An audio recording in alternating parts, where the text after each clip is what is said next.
另外，咱要来关心的是，卫福部针对一岁囡仔互人虐待死亡的案件进行专案会议，因是要求这离婚联盟就要暂停收出养囡仔的新个案，目前已经出养的，就要交予地方政府来加强防视。另外，伊嘛提出6点的建议，未来这囡仔若准有出养的需求，就要由这个地方政府来介入，年满的资格认定，甚至是访视的频率，甲退场的机制，拢要严格来制定。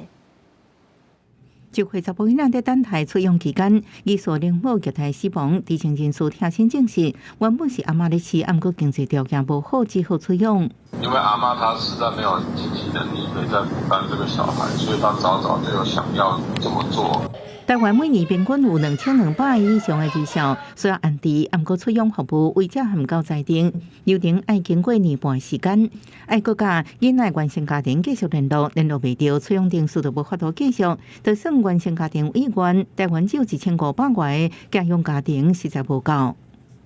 我觉得当记家不能单打独斗，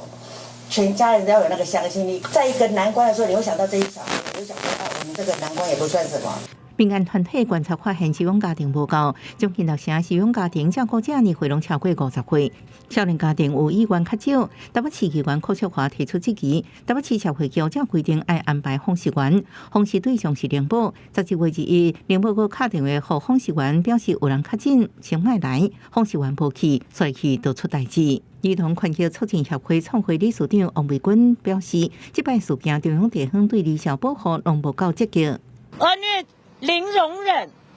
但是只沦为口号。儿虐的事情它是跨部会的，我希望从行政院中央这里能够成立一个跟儿少相关的一个专